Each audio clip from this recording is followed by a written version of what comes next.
Hey guys, welcome back to the channel, and today we will review Supergirl Season 2, Episode 15, Exodus. And so guys, this episode is filled with iconic big guest stars from some of our favorite TV shows from the past. We got Terry Hatcher, who starred in Lois and Clark part of this episode. Also who starred alongside Dean Cain, who we get returning in this week's episode as Jeremiah Danvers. And we get Kevin Sorbo, who many of us remember from Hercules' Legendary Journeys, one of my favorite shows. So I like this big list of guest stars, and I really enjoyed this episode. You know, as they're bringing in these guest stars, many of them who are paying homage to the Superman mythology and things like that, I hope they do one with Mr. Tom Welling, who we know played Clark Kent in Smallville, and finally after 10 years we get to see him, kind of glimpse a little bit of him in the Superman suit finally. And I really would love to see if they bring Tom on this show like they've done everyone else. If they bring Tom on here, I would really like to see them bring him on as Superman. And I know many are going, well, how in the world would they do that? But remember, this Supergirl exists in, I believe, what they call Earth 3. And so, you know, just make Tom be Superman from another Earth, you know, Earth 4, or whatever you want to call it, and have him be a parallel universe Superman. I would love that, where Smallville really exists, and then go ahead and bring in Lex Luthor, played by Michael Rosenbaum. You guys would really make my day. But you know, these guys are all part of the same network, the same writers who do Supergirl. You know, they've done you know, all these various you know, stories, these superhero stories. So I think that would be awesome. But let's get into what happened on Supergirl. Let's just forget about my fantasy right now, and let's deal with this week's episode of Supergirl. So we get the return of, you know, Cadmus has come back. We get to find out what they're doing with that registry they went through so much trouble to get access to. And you know, we just get this funny, which I thought was funny. We get this, you know, these scenes where they're this one cop, he keeps pulling, you know, people over, and he's talking about, well, you know, I pulled you over because you got a broken tail light and tape can fix it. And you know, for some reason I just found that funny. But you know, basically what's going on, we find out that this is how they're using the alien registry to kidnap aliens. And the plan is to kidnap aliens and send them back into space, back to their planets, and get them out of Earth. They don't want, Cadmus doesn't want any aliens here.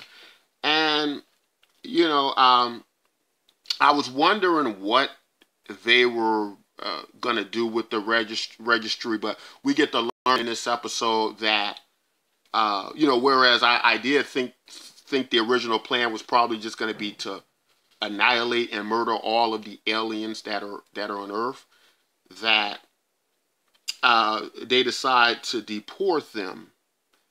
And what we saw in last week's episode that we thought was, you know, we couldn't quite figure out what it was. I did, you know, think it looked like a spaceship of some sort. Well, it actually is a spaceship. And we get to basically learn that, you know, they're boarding these aliens on this ship to send them back to, you know, basically deport them. And you know, in last week's episode of Supergirl, uh, when Carl and Mon-el finally really got to get their relationship, get the fireworks going. There's this scene where she kind of leaves him, the morning after, leaves him in the bed, and he's looking for her. He can't find her, and she's out to get, breakfast and things like that. And, what we get from Supergirl, and I guess it would make a lot of sense, Supergirl is very powerful, very capable woman, and she really shows how a woman can possess and have a lot of strength and control in her relationship. And, so she's the superwoman. And so what I got from that was that, we get a lot of social commentary, which I thought was fair to, show that women can be the powerful in the relationship, can be the dominant, figures in a relationship, that it doesn't have to just be men. And, I thought that, that social commentary made a lot of sense with dealing with a character like Supergirl and dealing with women in general, and I think that was the message, that women can be strong and should be seen as equals in relationships, and not this, past of the 1950s image of women, the Leave It to Beaver women, where they just stay in the house and they do this and they're just over emotional and things like that.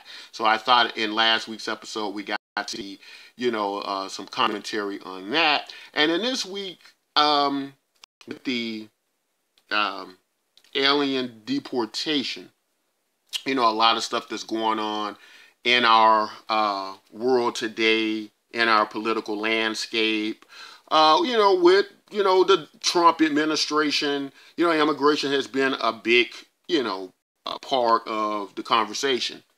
And, we, in this, this alien deportation episode, we get a lot of social commentary on that, basically dealing with what happens when people get deported, what's happening to these alien races of beings on Earth that don't want to go back to their planets because it could be war there that's driven them away. Maybe their planet was on the brink of destruction. Maybe it's barren land.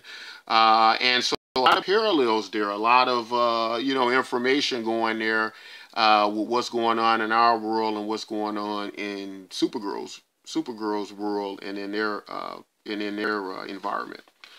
And so, throughout Wynn's girlfriend from Starhaven, his alien girlfriend is kidnapped, and Wynn's very upset by that. Obviously he wants his girlfriend.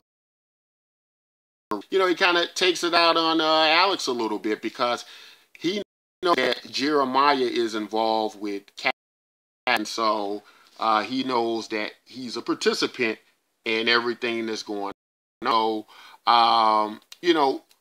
Getting into the psyche of Alex at this point, Alex is very conflicted because she understands she needs to do her job at the DEO, but at the same time, Alex loves her father, and she believes that all his actions, although he may be carrying out in the wrong way, that his intent is, good natured. And we get to learn, the story as to why Jeremiah is doing what he's doing. That Cadmus has, threatened Supergirl's life, Kara's life, and Alice's life, and that they'll wage a full-scale war if he doesn't stay in line. But and prior to that, we get with Alex that,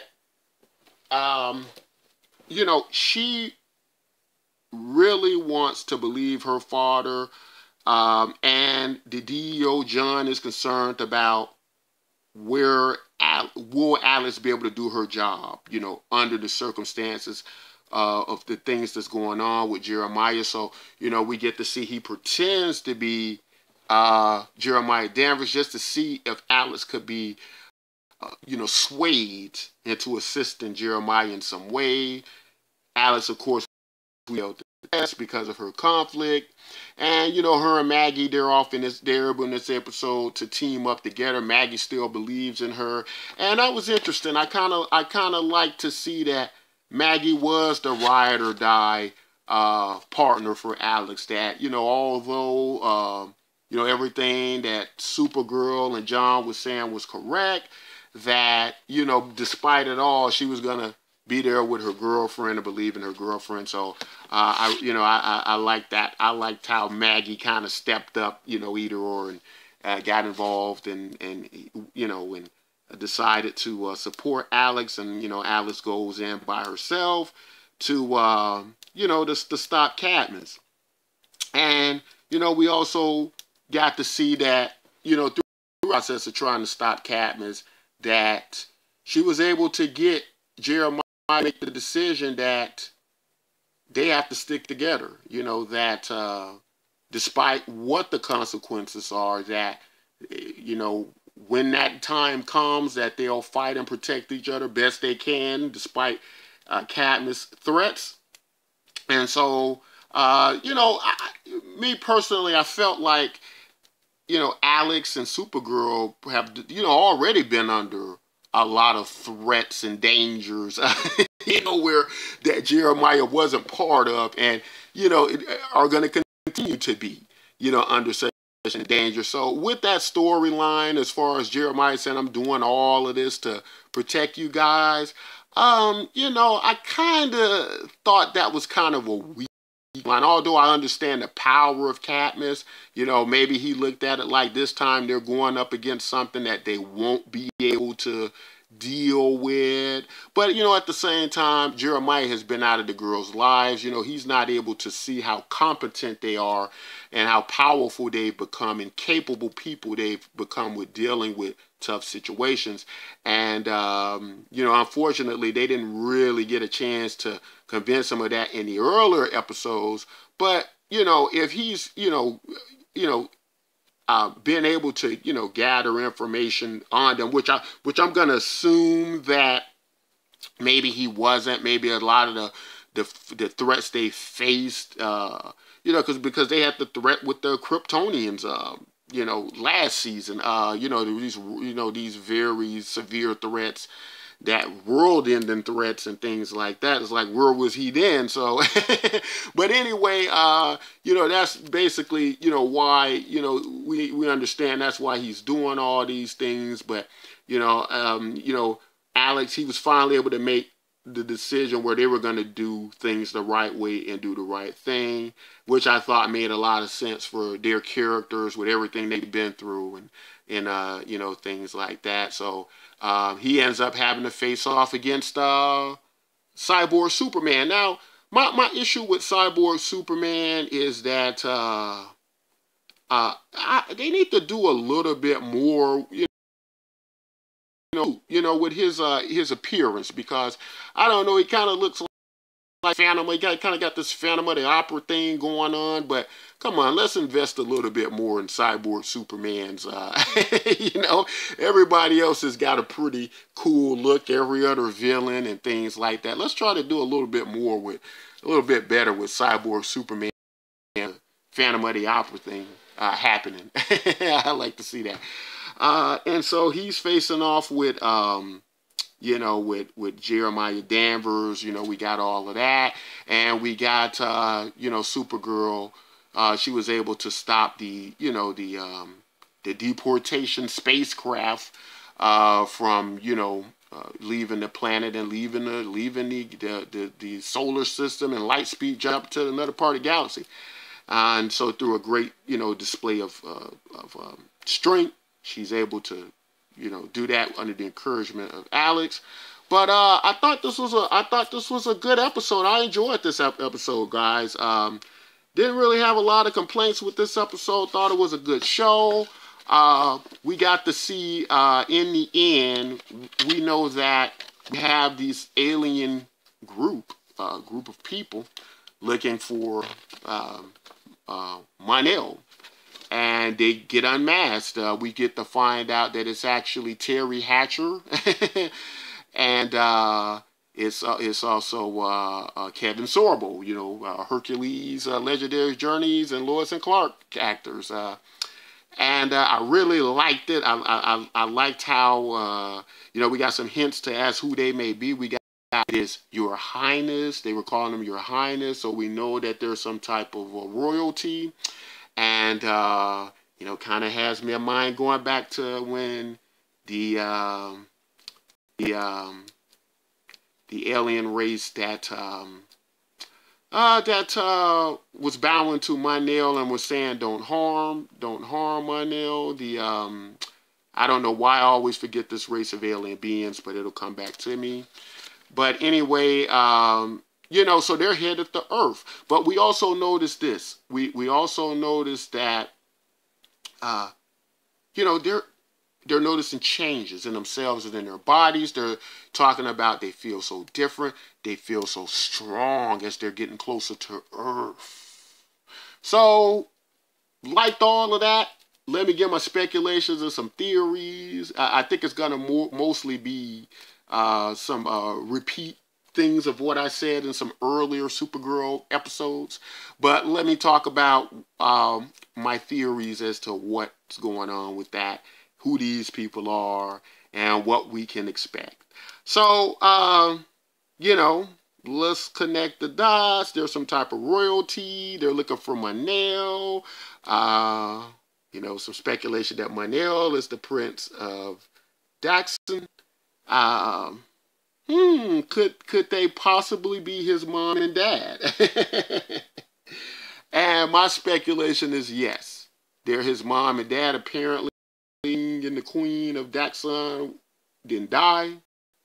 That they were separated. Now they're looking to find Mon-el. Now I'm not sure what kind of people they are. They don't see, from how they killed that alien back on the other episode, they don't seem like very tolerant people. They seem like people who are interested in, you know, having things go their way, getting what they want, despite, you know, the consequences or and things like that. But anyway, my speculation is they are Mon-el's parents, and that they aren't good people, and that of course they're getting stronger because they're getting closer to they're getting close to the yellow sun. The yellow sun's starting to have an effect, you know, on them, you know, as they're so I think that they're going to be a problem. I don't think that their car was going to get to meet her mother-in-law and her father-in-law, but my speculation is that it's not going to be a good meeting.